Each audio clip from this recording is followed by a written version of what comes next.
Delicious chocolate flavor through and through. When you feel a little peckish, what's bigger and best for you? A penguin. So pick up a penguin. When you feel a little peckish, pick up a penguin.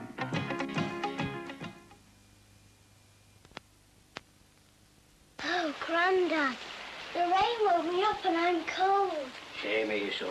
What we need is some nice hot soup. Can't call this rain. I remember once up there in Orco, when monsoon broke. It filled my canoe with 4,000 gallons of freezing water. What happened? I felt a lot better with some Heinz tomato soup down me. What about the canoe? Bailed her out with empty tin. Heinz soup will always make things better. There's a fairly rare genetic disorder called tuberous sclerosis, and I have a daughter with this problem. Some people who have it are mentally retarded and subject to seizures, but because it's fairly rare, there's not too much help available for families with people who have it. The Tuberous Sclerosis Association can help, though, so drop me a line for more information on the association. Here's my address: Edith Barden, P.O. Box 13, Southampton. And now it's time once again for us to join the ladies of Houseparty. Can you remember last year me showing you the pictures of Father's 80th party? Yes. I must say your mama didn't look anything like 80 in there. She doesn't now, believe me. She's a bit like my father. You just wouldn't guess. People are getting younger every day. And she takes such an interest in herself, Mary. I mean, she wouldn't dream of getting up and not combing her hair through beautifully each day. She takes such an interest in her appearance. Yes. I think this is why she looks to us and appears so young. I thought she might have had sort of rather a shock when she walked in, because Vivian had arranged for me to be there at, where we had tea, and to be sort of sitting quietly, and so that when her mother and father came in, I could just be there, and she would suddenly see me as a surprise, you see. And I thought, oh, well, I hope this all works well, because, But she accepts surprise. She loved it. And you see, the nice thing was, Mary, I telephoned her. Her birthday landed in the week, and we had a surprise party on the Sunday with all of the families at the little village hall that we had Father's party at. Her sisters and father's brothers and sisters and all of the families. That was a complete surprise. But on her actual birthday on the Thursday, I telephoned and said, I'd like to take you down to the little village place. There's a little place quite near where they live, where they do cream teas and lovely cakes. And I said, I'd just like to take you and Father, nobody else, for a quiet tea. And they said, oh, you can't afford it. But anyway, they said they'd come. And another friend came with me, and she knocked on Mother's door. I waited in the car, and apparently Mother thought, well, who's this coming up the door to collect us? And that was the first surprise, lovely surprise. And then, of course, we arrived in the restaurant, and Judy was sat there waiting. And the oohs and the ahs, it was lovely. I just said happy birthday, you see, and she must have assumed it was just somebody who knew it was her birthday. And she said, oh, thank you very much. And then she sort of did a double take.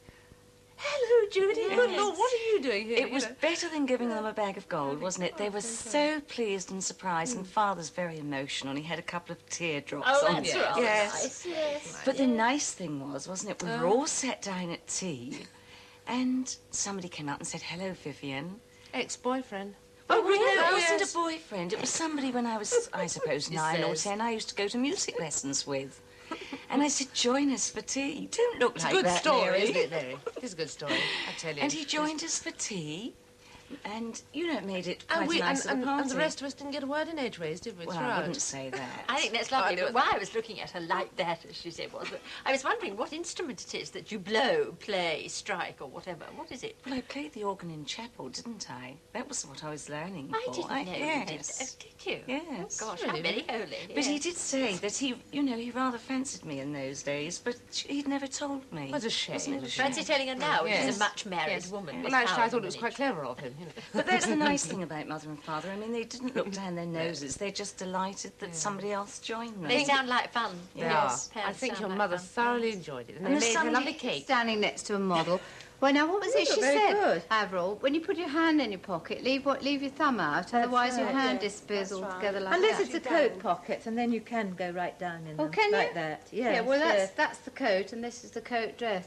You know, we've dressed up to show you. This is, Cherry's friend, Maureen Baker. Yes. Well, it's Cherry's idea that Maureen should design something and cut the pattern. She gave the pattern to me, and I've written the instruction sheet, and then a pattern company is producing the pattern, and it'll be in the catalogues in January. Is it January? End of January.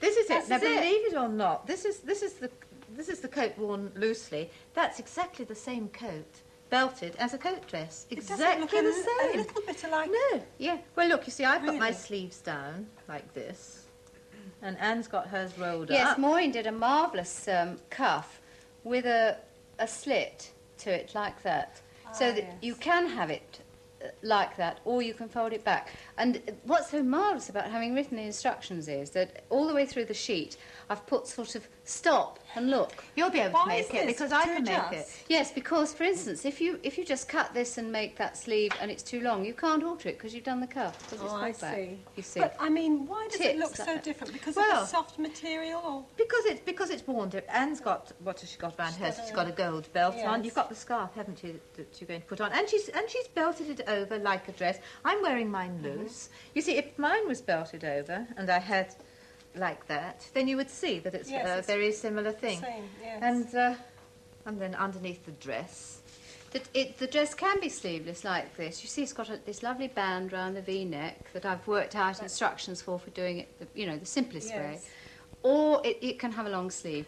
But the pattern, we decided in the end, the pattern could be full length as a dinner dress, and the coat as an evening coat. What's so nice about that is the fact that there's not a lot of detail to worry about, but it looks good. Looks nice. You see, you can wear it. I don't like straight things, but you can wear it loose like that. But we're doing shows, showing these things all over the place. But I'm having this made in a very slinky silver jersey as a dinner dress, and this coat made in a vivid red, green, turquoise brocade coat. It'll look absolutely different. Because you're having it, in a... I'm making it up as a raincoat. The coat is a raincoat. I'm making a nightdress and negligee. Exactly the same pattern. It's such a versatile pattern, really, it goes right up to size 24, 10 to 24. That's 50 bust. And we've seen a larger size lady in it. And it's marvellous because the bust shaping, you see, is up here. And depending on the colour, I suppose, as well. Yes, it's all controlled from there. I did what you suggested, look, and made a long scarf. Do you think it's going to be right? Just swirl it round and turn it back. But it wouldn't be right. Doesn't that look nice? Yes. And then if she had a cloche. To finish it off. Yes, it looks really, totally different, doesn't it? But what I'm so impressed about, the simplicity of it all, and yet it can be really very sophisticated. Oh, yes, very, because imagine this. I'd like to see this dress in black jersey with three-quarter sleeves, and just wear it with pearls or a vivid coloured scarf. You could shorten the coat and wear trousers. Could yes, you get away exactly. with that? Can you do that? Can you do that? I'll try that. Shall I this weekend? Yes, and make it so they can cut it off from here. Yes. Very glam. And make a thing. Yeah. See, the coat's unlined, and the whole detail, as I've said in the instructions, the whole thing depends on the neckline, on the coat and on the dress. So I've said, stop and look, you see, because there you must be absolutely accurate. Yeah. The rest of it is perfectly straightforward. But what's so interesting, to me, it was riveting. The pattern company said, when we were talking about it, they said, would Cherry be the photographic model? Can you imagine? For the catalogue. So long. Where is it? You've hidden it. Yes, let me have a look. Looks so different to the old days. This is the outfit, of course. That's the coat. Very nice. I must say, no, I just don't like the look of it. I must say, the day I had in the studio was awful for me. I went in there, and there was a young model who was photographing the dress. It was in white, wasn't it? As a young model. Yes. She said to me, "What agency do you belong to?" I said, "I don't belong to an agency." So she said, "Why, can you earn much more without an agent?" She said, matron models are doing very well. They earn more money than anybody. Did it bring it all back to you going into the studio? Well, yes, except that the photographer, Michael Murray, who photographed me, I knew when he was a boy of 16, working as a junior with a top photographer. But you see, although she was worried about it, I really think, it's a lovely picture. It is. And you can't see the difference. I mean, you can see a difference in age, obviously, but you can't see